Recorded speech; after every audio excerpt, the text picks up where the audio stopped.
नमस्कार, आप देख रहे हैं डिबेट लाइव। मैं हूं आपके साथ अनुराग दीक्षित। डिबेट लाइव में आज एक बार फिर बात ईवीएम की, वही ईवीएम जिसको लेकर राहुल गांधी ने एक बार फिर सवाल खड़ा किया है, वही ईवीएम जिसको लेकर विपक्ष के कई और राजनीतिक दल कह रहे हैं कि अगर वो सत्ता में आए तो इस देश में ईवीएम को खत्म कर देंगे। आखिर क्यों ईवीएम पर चुनाव से ठीक पहले सवाल खड़े कर रहा है विपक्ष? क्या हार का डर सता रहा है? इस मुद्दे पर बात करने के लिए खास पैनल हमारे साथ जुड़ा है। हमारे साथ भारतीय जनता पार्टी के प्रवक्ता आरपी सिंह साहब जुड़ चुके हैं। हमारे साथ कांग्रेस पार्टी की प्रवक्ता महिमा सिंह जी हैं। समाजवादी पार्टी के प्रवक्ता अजीज खान साहब हैं और हमारे साथ अश्विनी दुबे हैं। आप सीनियर एडवोकेट हैं सुप्रीम कोर्ट के। आप चारों का बहुत बहुत स्वागत है। महिमा सिंह जी, सबसे पहले आपसे समझना चाहूंगा, राहुल गांधी का बयान आया जिसमें वो कह रहे हैं कि जो राजा की आत्मा है वो ईवीएम में है, बिना ईवीएम के नरेंद्र मोदी चुनाव नहीं जीत सकते हैं। इन सब बयानों का क्या कुछ मतलब, तब जबकि चुनाव की तारीखों का ऐलान हो चुका है? महिमा सिंह जी। जय हिंद। देखिए अनुराग जी, जो बात आपने अभी कही, जो बयान आपने कहा, राहुल गांधी जी ने उसे दोहराया जरूर, लेकिन वो एक मत है पूरे विपक्ष का, पूरे देश की पूरी जनता का। क्योंकि आज समूची जनता के अंदर एक अविश्वास की स्थिति पूरे देश भर में बनी हुई है। लगातार ईवीएम को लेकर के मूवमेंट चल रहा है, लगातार उस पर सवाल उठ रहे हैं, लगातार विपक्ष ने जो है इलेक्शन कमीशन से, चुनाव आयोग से समय मांगने का काम किया है। 10 महीने हो गए हमें समय मांगते हुए। हमें ये बिल्कुल स्पष्ट नहीं है कि ऐसा क्या कारण है कि चुनाव आयोग चंद मिनट, कुछ समय पूरे विपक्ष के लिए नहीं निकाल सकता। इससे चुनाव आयोग की निष्पक्षता के ऊपर भी सवाल खड़े होते हैं। या फिर मुजफ्फर वारसी जी के अंदाज में यूं कह दें कि कुछ न कहने से भी छिन जाता है एजाज सुखन, कुछ न कहने से भी छिन जाता है एजाज सुखन, जुल्म सहने से भी जालिम की मदद होती है। तो इसलिए ऐसे में ये बहुत आवश्यक हो जाता है कि इसकी निष्पक्षता को साबित करने के लिए महिमा सिंह जी, जो मुहिम जारी है। ठीक है महिमा सिंह जी, चुनाव आयोग ने साफ कर दिया कि देखिए चुनाव तो लोकसभा के 2024 में ईवीएम के जरिए ही होंगे।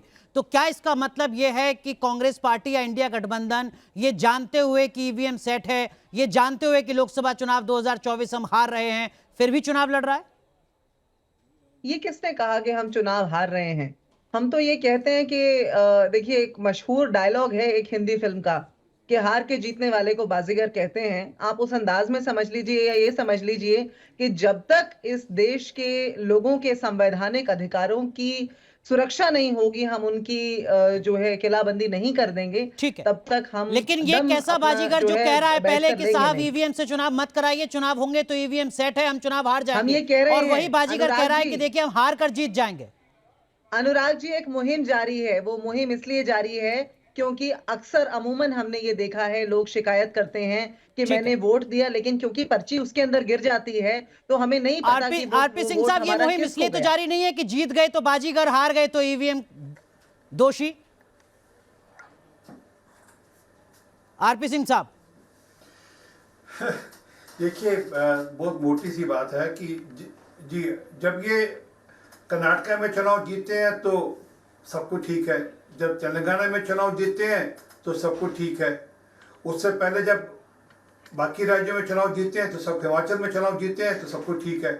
परंतु क्योंकि अब उनको हार दिख रही है तो पहले से कुछ तैयारी रखनी चाहिए, पहले से लोगों के अंदर ये भ्रम बनाकर रखना चाहिए कि हम हारे तो अपनी जेब कैसे उठाएंगे। ये इतनी बड़ी बड़ी बातें करते हैं जी। और ये हमने नहीं कहा ये हार रहे हैं, ये तो ये माने ममता बनर्जी जी ने कह दिया कि 300 में से 40 सीटें ले आओगे तो बड़ी बात होगी। आप 300 सीटें लड़ोगे, 40 ले आओगे तो बड़ी बात होगी। तो हार तो इनके जो सहयोगी दल है उन्होंने ही मान लिया कि उनके अलायंस पार्टनर, उन्होंने कह दिया कि सो कॉल्ड अलायंस, पता नहीं अलायंस है नहीं है, कि ये हार तो सुनिश्चित है। ठीक है, लेकिन वो कह रहे हैं कि हम तो हार के जीतते हैं, बाजीगर हैं हम। अब ठीकरा फोड़ना है तो अब किसी आरपी सिंह साहब, कांग्रेस पार्टी बाजीगर है, हार कर जीतेगी। जी जी, वो बाजीगरी, बाजीगरी चुनाव में नहीं चलती। लोग क्रेडिबिलिटी देखते हैं, लोग नेता देखते हैं, लोग नीतियां देखते हैं, लोग नियत देखते हैं। ये जो बाजीगरी वाला मामला ये खत्म हो चुका। महिमा सिंह जी, आप काउंटर कीजिए, फिर मैं बाकी मेहमान के पास जाऊं। ये जो बाजीगरी वाला मामला ये सब खत्म हो चुका। अब लोग ये भाजपा के ओवर कॉन्फिडेंस का सबब क्या है अनुराग जी? ये बात जानने वाली है आज। एक लोकतंत्र में जहां पर 20 करोड़ नौकरियों का वादा करके आपने एक भी नौकरी नहीं दी, जहां पर बलात्कार दिन ब दिन बढ़ते जा रहे हैं, देश से पलायन बढ़ता जा रहा है, महंगाई बेरोजगारी बढ़ती जा रही है, मैं इसकी जानकारी दूंगा ओवर आपको पूरी। कॉन्फिडेंस 2047 तक का जो ओवर सिंह साहब, क्या कह रहे हैं आप? रोबोट्स के भरोसे, मशीनों के भरोसे ये ओवर कॉन्फिडेंस आ रहा है भाजपा के अंदर। इस पर हमारे वरिष्ठ नेता दिग्विजय मैं इसका उत्तर दे देता हूं। जो इन्होंने अभी जी, दीजिए उत्तर। एक मिनट, जो इन्होंने एक मिनट अनुराग जी, जो इन्होंने अभी बात कही ना कि तमिलनाडु तेलंगाना में भाजपा जीत जाएगी तो लोगों का सीधा सीधा जन आंदोलन नहीं खड़ा हो जाएगा इस देश के अंदर, ठीक है क्योंकि उनको खुद भी सिंह मालूम है साहब, सिंह उनकी साहब ताकत क्या है संक्षेप दक्षिण के में अंदर। सिंह साहब।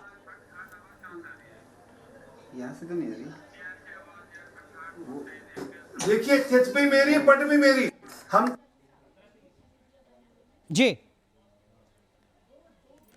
ठीक है, कुछ तकनीकी दिक्कत है सिंह साहब, दोबारा आपसे कनेक्ट करेंगे। लेकिन अश्विनी दुबे साहब, ये बार बार ईवीएम पर सवाल खड़ा होता है और ऐसा नहीं है कि पहली बार सवाल खड़ा हो रहा है, पिछले एक दशक से लगातार ईवीएम पर सवाल खड़ा हो रहा है। सुप्रीम कोर्ट, चुनाव आयोग सब कह चुके हैं कि कोई दिक्कत नहीं है, उसके बाद भी इस सवाल का मतलब क्या, गुंजाइश बचती है क्या?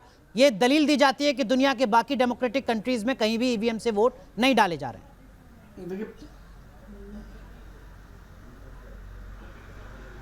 देखिए, बड़ी सेलेक्टिव तरीके से मैंने आरोप लगाया जाता है अनुराग भाई। सुप्रीम कोर्ट के सामने अभी जो मसला आया honourable justice Sanjiv Khanna, honourable justice Dipankar Datta की बेंच में, पहला इशू था कि सुप्रीम कोर्ट के सामने ईवीएम इरेगुलरिटीज का, एम्फेसाइजिंग मेथड बैलेंस का और मिसिंग ईवीएम का और बैलेट पेपर यूज का, इस सबको सुप्रीम कोर्ट ने आर्टिकल 32 में एग्जामिन किया और रिजेक्ट कर दिया। एक इशू आया इंटीग्रिटी ऑफ इलेक्शन प्रोसेस का, इंटीग्रिटी ऑफ इलेक्शन प्रोसेस को भी सुप्रीम कोर्ट ने टर्न डाउन कर दिया। अभी इलेक्टोरल बॉन्ड का जो जजमेंट आया उसको पूरे देश ने, विपक्ष ने, पक्ष ने, सबने अप्रिशिएट किया। सभी लोगों ने कहा कि ये डिसीजन बहुत अच्छा है, लेकिन यही डिसीजन समझिए, अगर ऑनरेबल सुप्रीम कोर्ट अपने विजडम से वो कहने के बजाय ये कहता कि अमेंडमेंट बिल्कुल कॉन्स्टिट्यूशनली सही है, ये राइट टू नो का वायलेशन नहीं करता है, उस परिस्थिति में क्वेश्चन खड़े होते तो किसी भी संवैधानिक संस्था के ऊपर बिना किसी सबूत के आरोप लगाना जी इस कॉन्स्टिट्यूशनली भी ठीक नहीं है, लीगली भी ठीक नहीं है और वैसे भी ठीक नहीं है। फ्रीडम ऑफ स्पीच और एक्सप्रेशन का मतलब यह नहीं होता है कि आप संस्थाओं पर बेगैरत तरीके से आरोप लगाएं। पहला, मैं किसी संस्था की तरफ से नहीं हूं, लेकिन मैं इस देश का और सुप्रीम कोर्ट का एक विद्यार्थी होने के नाते कानून का यह बात कहता हूं। दूसरी बात, जी बिल्कुल अनुराग भाई, आप कहीं जाना चाह रहे हैं शायद। नहीं, आप कंप्लीट कीजिए अश्विनी दुबे। महिमा जी, आऊंगा आपके पास, पहले अजीज खान साहब के पास जाऊंगा। अश्विनी दुबे, कंप्लीट कीजिए आप। दूसरी बात जी अनुराग भाई, दूसरी बात, honourable justice Sanjiv Khanna, honourable justice Dipankar Datta, honourable justice Augustine George Masih ने कहा कि सुप्रीम कोर्ट इसके पहले भी दर्जनों पिटीशंस एग्जामिन कर चुका है, बहुत सारे इश्यूज पर जो ईवीएम के फंक्शनिंग को लेकर के थे। तीसरी बात, ऐसा भी नहीं है कि किसी एक पॉलिटिकल पार्टी को पूरे देश में फायदा हो रहा हो। साउथ में देखिए, कहीं और राज्यों में देखिए, अलग अलग पॉलिटिकल पार्टीज की सरकार बन रही है। तो ऐसा कह के, अच्छा, जब आप रिस्पॉन्सिबल पॉलिटिकल पार्टी के मेंबर हैं या सदस्य, तो आपकी जिम्मेदारी इसलिए बढ़ती है कि ईवीएम जैसी चीजों को लेकर के या कोई ऐसी चीज जो कि प्रोसेस पार कर चुकी है और सही तरीके से अदालत ने, देश की शीर्ष अदालत ने एग्जामिन कर ले, उसको लेकर अगर आप प्रश्न खड़ा करेंगे तो जनता जो है, जनता बरगला जो हो सकती है। या तो आप कोई बेहतर विकल्प बताइए, बेहतर विकल्प आपके पास नहीं है तो ऐसे समय अजीज खान साहब, साल 2018 में आपने, समाजवादी पार्टी ने सवाल खड़ा किया जब आप हारे कि साहब ईवीएम में गड़बड़ी है। 2014 से 2023 तक इस देश के 20 राज्यों में विपक्ष जीता है विधानसभा चुनाव, तब आपने नहीं कहा कि ईवीएम में गड़बड़ है। ये कैसे हो सकता है कि सेलेक्टिव अप्रोच के साथ जहां जीत जाए वहां जनता का आशीर्वाद, जहां हार जाए वहां ईवीएम में धांधली? अजीज खान साहब, देखिए अनुराग भाई, आपने कहा कि चुनाव हुए 2014 से लेके अब तक और कई जगहों पर विपक्ष जीता है और कई जगहों पर हारा है। जीता तो ईवीएम पर दोष नहीं और हारा तो ईवीएम पर दोष, इस तरीके के आपके सवालात हैं। मैं एक बात बहुत स्पष्ट कर देना चाहता हूं, चुनाव विपक्ष जीते तो ठीक, ना जीते तो ठीक। हकीकत यह है, जीतने और हारने का इशू नहीं है, ईवीएम पर सवाल था और हमेशा रहेगा। एक बात आप जान लीजिएगा, क्योंकि ईवीएम पे सवाल खत्म नहीं हो सकता, क्योंकि एक बड़ा इशू है और दूसरी बात आपको बता दूं सर 20 राज्यों में आप ये चुनाव जीत रहे हैं तब इशू नहीं है। सुनिए ना मेरी बात। अरे बात तो वही कह रहा हूं मैं आपसे। मैं कह रहा हूं सवाल तब भी है, हो सकता हम ज्यादा मार्जिन से जीतते, ऐसा भी हो सकता था। एक बात अनुराग भाई। दूसरी बात, जब लगातार पूरा देश, जहां पर ये एक पर्व की तरह मनाया जाता है चुनाव, लोकतांत्रिक पर्व है, और यहां तक कि उस दिन इलेक्शन कमीशन ने भी कहा कि चुनाव का पर्व देश का गर्व, उन्होंने एक लाइन दिया। ठीक है। सवाल इस बात का है कि जो जनादेश है, अनुराग भाई सुन ले मेरी बात, कंप्लीट करने दे।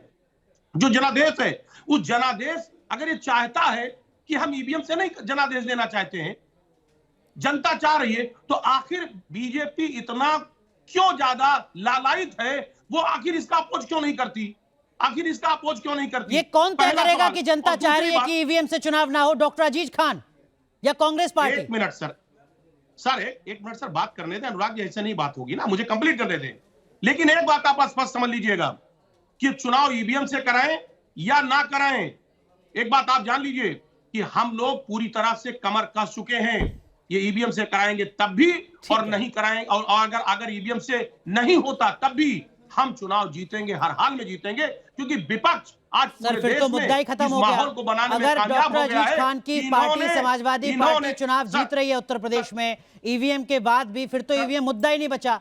डॉक्टर महिमा सिंह, आप कुछ कहना चाह रही, लेकिन उससे पहले आरपी सिंह साहब की बात बीच में रह गई थी। आरपी सिंह साहब, कांग्रेस पार्टी की तरफ से दलील दी जाती है कि देखिए साहब 2009 में तो लाल कृष्ण आडवाणी खुद ईवीएम पर सवाल खड़ा कर रहे थे। जीवीएल नरसिंहा जो आपकी पार्टी के प्रवक्ता थे, उन्होंने पूरी एक किताब लिख दी ईवीएम पर। आप लोग सवाल खड़ा करें तब ठीक, हम लोग सवाल खड़ा कर दे तो गलत। आरपी सिंह साहब,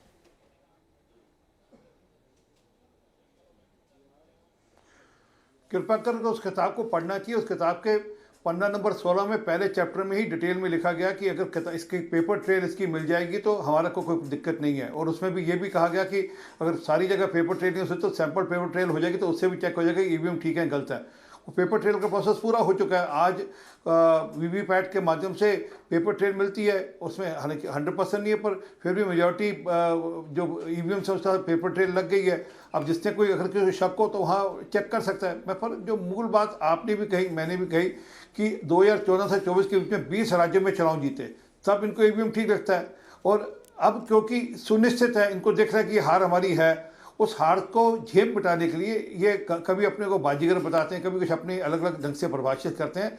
लोग बाजीगर नहीं चाहते, लोग सेवादार चाहते हैं, और ये सेवा करने से दूर है, और ये बाजीगरी के चलते ही इनके ये चुनाव हारते हैं। ठीक है, ठीक है। लेकिन महिमा सिंह, साल 1982 में इस देश में पहली बार ईवीएम का इस्तेमाल हुआ था केरल में, तब 50 विधानसभा सीटों पर चुनाव हुआ था ईवीएम के जरिए। 1983 में सुप्रीम कोर्ट ने रोक लगा दी थी। सीनियर एडवोकेट हैं अश्विनी दुबे, वो मुझे करेक्ट करेंगे। साल 1988 में राजीव गांधी की सरकार थी जिन्होंने कानून में अमेंडमेंट किया ईवीएम को मान्यता देने के लिए। कांग्रेस पार्टी की सरकार थी जब ईवीएम पर कानूनी तौर पर मोहर लगाई गई। साल 1992 नरसिंहा राव की सरकार थी जब नोटिफिकेशन ईवीएम को लेकर लागू किया गया। साल 2004 में पहली बार पूरे देश में ईवीएम से चुनाव होता है। डॉक्टर मनमोहन सिंह देश के प्रधानमंत्री बनते हैं, कांग्रेस पार्टी सत्ता में रहती है अगले 10 साल तक। ईवीएम जिसको लाए आप थे, ईवीएम जिसके जरिए जीतते आप हैं पहली बार, उसके बाद उसी ईवीएम पर आप सवाल खड़ा करते हैं, ये तो विरोधाभासी है ना? बिल्कुल भी नहीं। आपने राजीव गांधी जी के द्वारा देखे गए एक सपने का यहाँ पर जिक्र किया। वो एक दृष्टा थे, इस देश के अंदर इंफॉर्मेशन टेक्नोलॉजी लाने वाले व्यक्ति जो थे वो राजीव गांधी जी थे।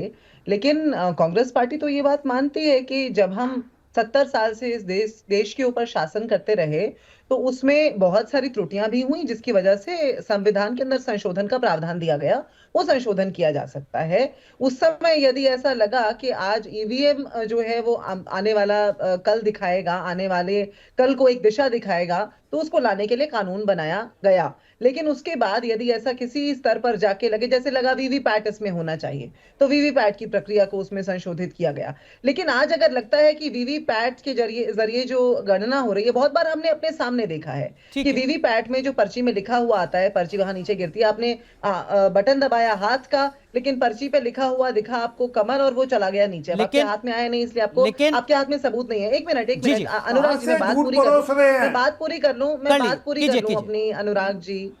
तो इसलिए ये जो आपने अभी बात बताई, जो आपने क्रोनोलॉजी, ये हस्तक्षेप ना करने। कितने वरिष्ठ पत्रकार, कितने वरिष्ठ प्रवक्ता है भाजपा के, इनको आपत्ति होती है कोई बीच में बोलता है तो, पर खुद बीच में जरूर बोलते हैं, फिर बोलते हैं हम आम आदमी पार्टी से सीख कर आते हैं। ठीक है, आप कहां अपनी से बात सीख कर कंप्लीट आते हैं ये बता कीजिए। दीजिए। आप अपनी बात नहीं, कंप्लीट बोला, मैं अपनी झूठ बात थोड़ा पूरी करती हूँ, परोसेंगे। तो इसलिए- आप मेरा चैलेंज तो स्वीकार इसलिए करिए, ये बताइए फिर बौखलाने कहाँ लग जाते वीवीपैट हैं, में ये दूसरी देखिए पर्ची बौखलाने दिखी। लग जाते हैं। ठीक है, आप ठीक है, जीत रहे हैं तो इतना लेकिन बौखला ठीक क्यों रहे है, हैं? महिमा सिंह, अगर महिमा भाजपा सिंह, जीत महिमा रही है सिंह, तो भाजपा महिमा को सिंह, लगता है सुन कि लीजिए। बौखला क्यों रहे हैं? ठीक है, आरपी सिंह साहब मैं आऊंगा आपके पास, आरपी सिंह साहब मैं आपके पास आऊंगा, लेकिन महिमा सिंह, महिमा मैं सिंह, पहले हाथ खड़ा कर रही थी। एक मिनट मैं हाथ खड़ा कर रही थी। मैं अश्विनी जी को ये बोलना चाह रही थी, वो बोल रहे हैं कि आलोचना जो है वो राइट टू स्पीच, जो हमारा फ्रीडम टू स्पीच जो है हमारा, वो सीमित है। अभी हाल ही में 370 की आलोचना के ऊपर ये सर्वोच्च न्यायालय ने स्वयं कहा कि आलोचना करना हर एक नागरिक ठीक का, है, जनता का अधिकार ठीक है, लेकिन हम आलोचना करेंगे, ईवीएम दबा पर ही के चर्चा करेंगे। को रखते हैं। महिमा सिंह, अगर 2024 में ईवीएम पर आपके उठाए गए सवालों में दम है, आपके आरोप सही हैं, तो क्या इसका मतलब 2009 में जब लालकृष्ण आडवाणी ईवीएम पर सवाल खड़ा कर रहे थे, तब इस देश में 2009 का लोकसभा चुनाव ईवीएम में धांधली के जरिए आपने जीता था? ये बताइए अनुराग जी, 2014 में जब कैग की रिपोर्ट्स के ऊपर भाजपा शोर मचा रही थी, और आज उसी कैग की नहीं, रिपोर्ट कैग को आने कैग पर नहीं देती और जाते, आ जाती है 370 तो पर नहीं कैग जाते। देखिए, को डिरेल नहीं जो करते है चर्चा वो को, अधिकारियों सिर्फ का ईवीएम के तबादला इर्द कर गिर्द ही देती रखते है। हैं। अगर 2024 में नहीं, कांग्रेस नहीं, पार्टी का आरोप सही आप है, तो क्या कैसे रख सकते 2009 में हैं? कांग्रेस ये पार्टी ने बताइए। ईवीएम में धांधली करके लोकसभा चुनाव जीता था? अनुराग जी, मैं तो अपने विवेक, अपनी बुद्धि के हिसाब से बात करूंगी ना। आप मुझे एक दायरे में बांधना चाहेंगे और एक मैडम, प्रकार के चर्चा सवाल ईवीएम पर है, पूछेंगे। इसीलिए चर्चा ईवीएम पर दायरा कर रहे बहुत हैं। बड़ा है, बिल्कुल बिल्कुल चर्चा ईवीएम पर है, लेकिन ये जो ईवीएम है और ये जो इलेक्शन कमीशन है, इसी तरह की जो सारी संस्थाएं हैं इस देश के अंदर, उनका भाजपा के हाथों आज नहीं, मैं मर्दन हो उम्मीद रहा करता है। हूं कि आप उस राजनीतिक मर्दन को साहस आपको दिखाएंगे देखना और पड़ेगा। ईमानदारी से जवाब देंगे। लेकिन अश्विनी दुबे, बिल्कुल। अश्विनी दुबे, 2009 की अगर आरोप लगने की प्रक्रिया गलत थी, तो 2024 के आरोप लगने की प्रक्रिया सही कैसे हो सकती है? 2009 का चुनाव अगर ईमानदारी से कांग्रेस पार्टी ने जीता, तो 2024 का चुनाव बीजेपी बेईमानी से कैसे जीत सकती है?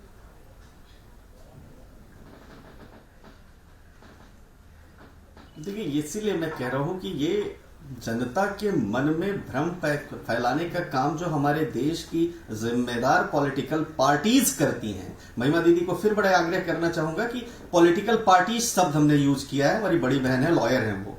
तो जो पॉलिटिकल पार्टीज ऐसे इस्तेमाल करती है, उससे जनता के बीच में गलत मैसेज आता है। हमारे देश की शीर्ष अदालत, सर्वोच्च अदालत है सुप्रीम कोर्ट। जब भी सुप्रीम कोर्ट का कोई फैसला आता है तो कहते हैं न्याय की जीत हुई है, और पास्ट डिकेड में करीब 40 जजमेंट्स हाईएस्ट कोर्ट ने अपना कन्विक्शन और फेथ ईवीएम को दिखाते हुए, और transparent process, rigorous administrative protocol और इमेंस वैल्यू और स्ट्रेंथ ईवीएम को दिखाते हुए, मैंने ईवीएम के जुरिस्प्रूडेंस के फेवर में जजमेंट दिया है। मैं एक एक करके कोड, आपने बड़ा अच्छा एग्जांपल दिया केरल के चुनाव का। आज ये कोई नया मुद्दा नहीं है, ये बहुत पहले से चला रहा है। सुप्रीम कोर्ट ने कहा कि रोबुस्ट और ग्रोइंग जो प्रोसेस है वो, और हमने सब एग्जामिन करते हुए कहा